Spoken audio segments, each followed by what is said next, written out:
नमस्कार, बुलेटिन में आपका स्वागत है। आपके साथ मैं हूं जीनत सिद्दीकी। उत्तराखंड विधानसभा चुनाव के लिए कांग्रेस ने अपने उम्मीदवारों की पहली लिस्ट जारी की है। इसमें 53 उम्मीदवारों के नाम शामिल है।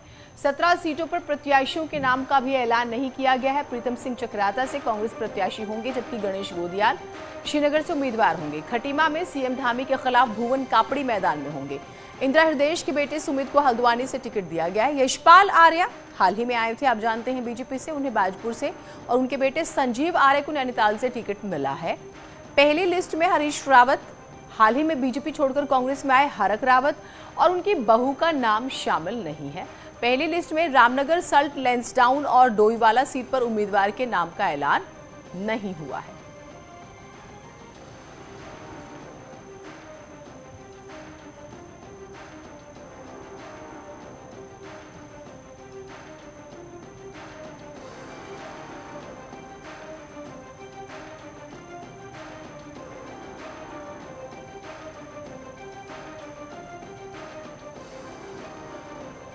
तो ये लिस्ट जो है वो हम आपको कैंडिडेट्स के नाम दिखा रहे हैं। सुनील नवप्रभात हमारे साथ, हमारे सहयोगी जुड़े हुए हैं।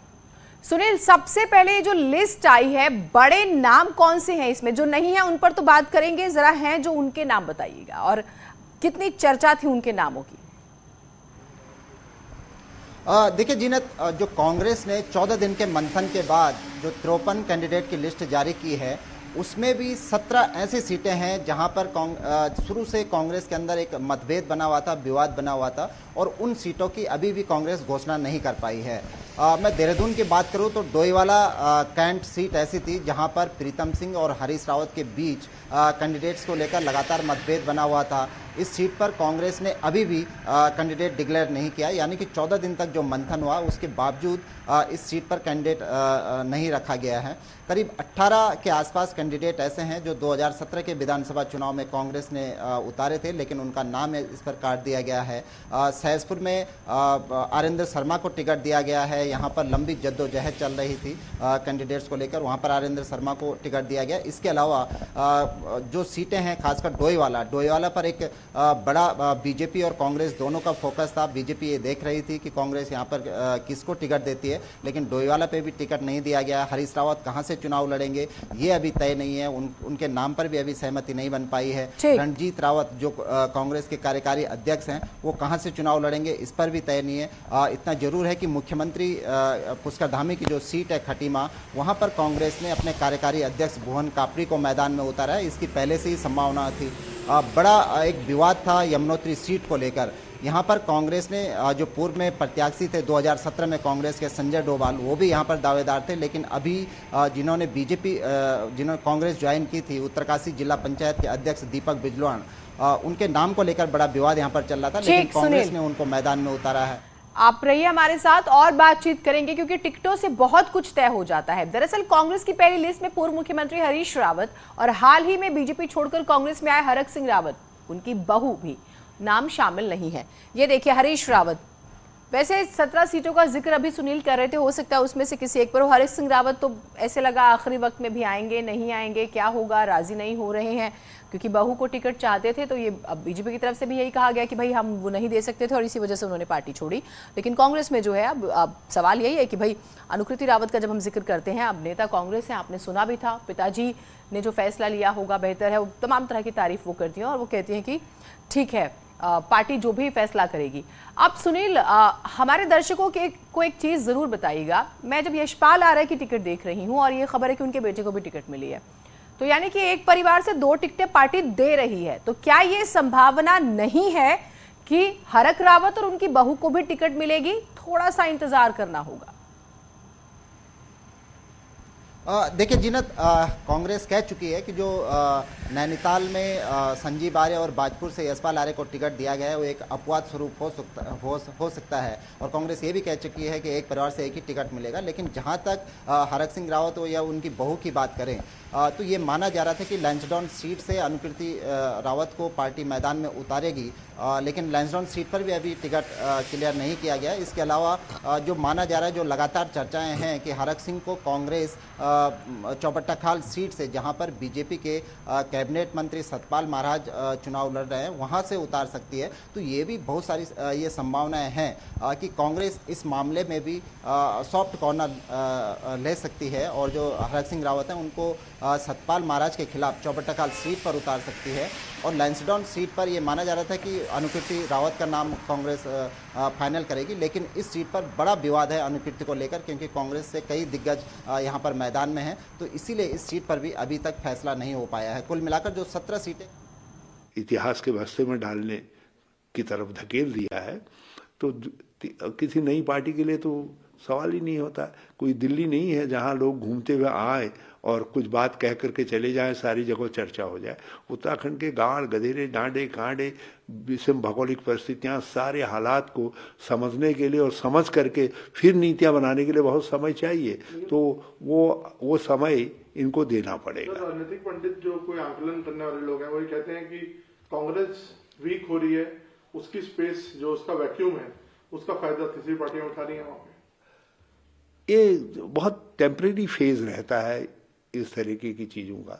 और आपने देखा जहाँ जहाँ रीजनल पार्टियाँ आई हैं दक्षिण के अलावा, वो भी विशेष तौर पर तमिलनाडु के अलावा, बहुत सक्सेस नहीं हुई हैं। अब उड़ीसा जरूर जो है एक्सेप्शन है, मगर हाँ अब थोड़ा बंगाल में भी जो है, मगर ये पार्टियां स्वभावतः जो कांग्रेस की पॉलिसीज थी उन्हीं पर चल रही हैं, इसलिए ये सफल हो पाए हैं। हमसे अलग हट करके नई संस्कृति के साथ केवल तमिलनाडु में कुछ सक्सेस मिली है और जो कोई सक्सेस नहीं हुई है, इसलिए लौट करके लोग फिर कांग्रेस की तरफ आ रहे हैं। थोड़ा सा वक्त होता है, किसी समय हर पार्टी के इतिहास में, जैसे कभी कभी कहते हैं ना कि बल्लेबाज कभी कभी आउट ऑफ फॉर्म हो जाता है, तो कांग्रेस इस समय थोड़ा सा जो है फॉर्म डाउन है, आउट तो नहीं है लेकिन फॉर्म डाउन है हमारा। हम रिगेन कर लेंगे उसको। हम देश के लोगों को आश्वस्त करना चाहते हैं। चुनाव से पहले आप कह रहे हैं फॉर्म डाउन है, तो इसका क्या मायने निकाले? नहीं, मैंने पूरे देश के परिप्रेक्ष्य में कहा। उत्तराखंड में तो हम पूरे फॉर्म में हैं, बल्कि उत्तराखंड के अंदर तो हमारे बेंच स्ट्रेंथ भी जो है इन फॉर्म बैट्समैन की बड़ी अच्छी खासी है, तो हमारे तो बल्कि उसको मैनेज करना प्रॉब्लम हो रही है। तो उत्तराखंड में we are in full form. आपके यहाँ पे इतने सारे परफॉर्मर्स अब नए वापस आ गए हैं जो छोड़ के चले गए थे। मैं हरक सिंह रावत जी की बात कर रहा हूँ, उस पर आपको क्या कहना है? अच्छी बात है, आप हमारी पार्टी के अंदर है, हमारी पार्टी का हिस्सा है।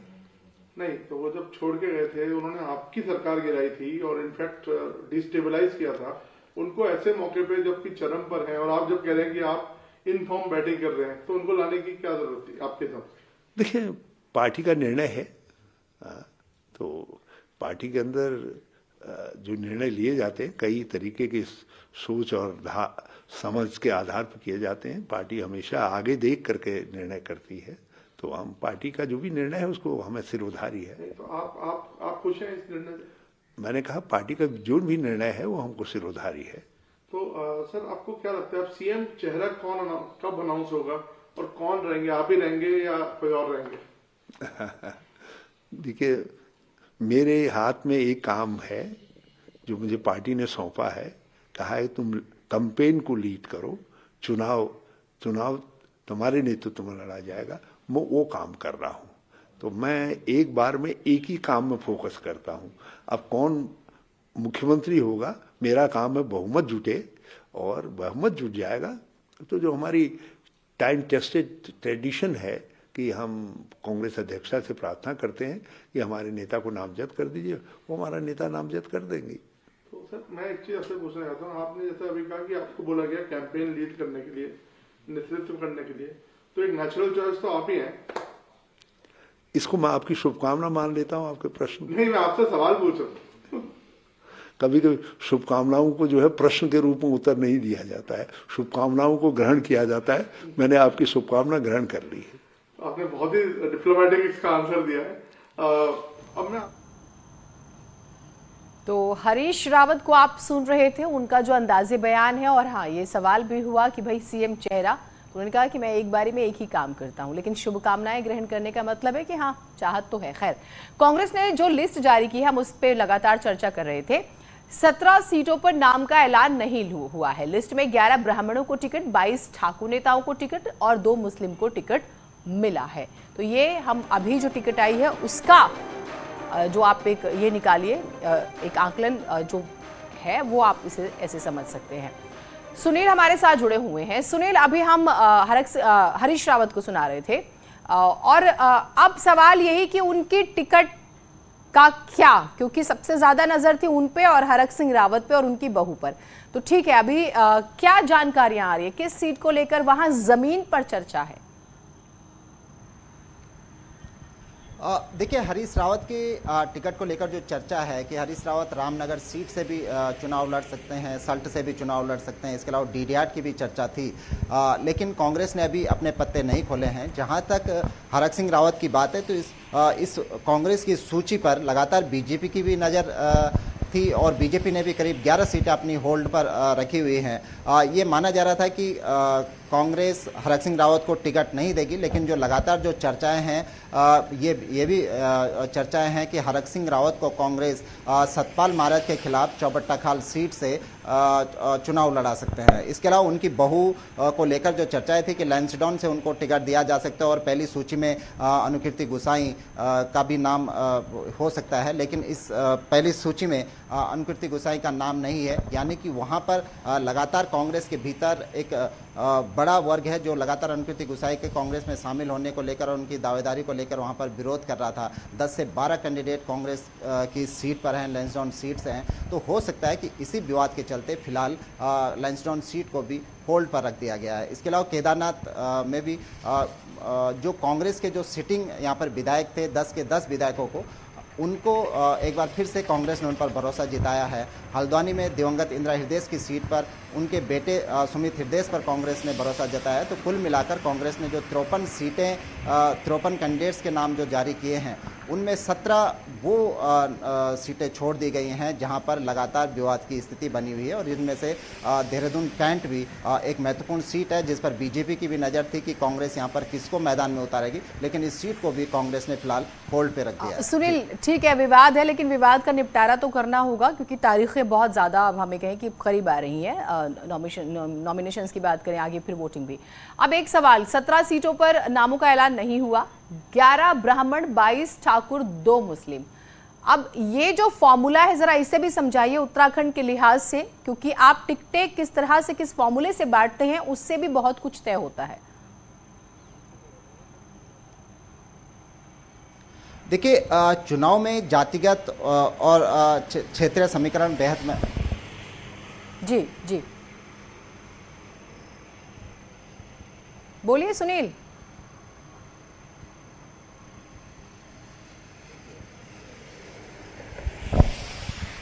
शायद तकनीकी खराबी की वजह से आवाज़ जो है उन तक नहीं पहुंच रही है, हम फिर से संपर्क करने की कोशिश करेंगे। क्षेत्रीय समीकरण हो या जातिगत समीकरण हो, ये महत्वपूर्ण होते हैं और टिकटों का बंटवारा उसी लिहाज से होता है। कांग्रेस की पहली लिस्ट आई है जिसके बाद जो बाकी की सीटें हैं उस पर विवाद वैसे भी था, लेकिन विवाद तो सुलझाना होगा। और एक अपवाद की बात हुई है कि भाई यशपाल आर्य और उनके बेटे को टिकट मिली है, तो संभावना यहां से नजर आती है कि हरक सिंह रावत और उनकी बहू को भी टिकट मिल सकती है।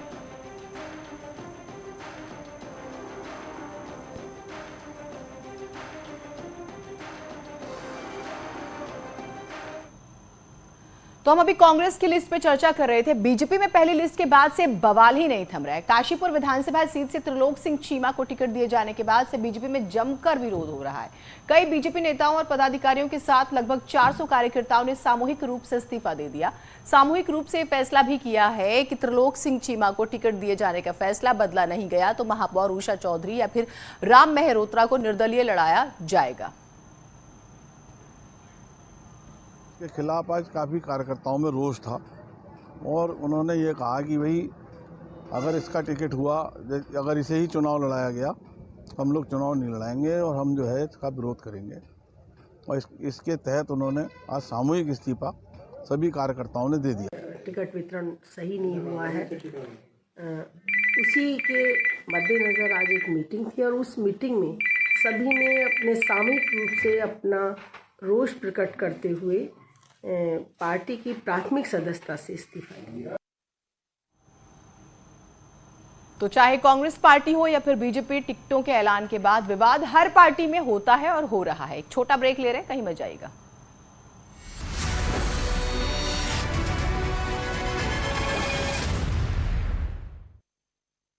बरामद।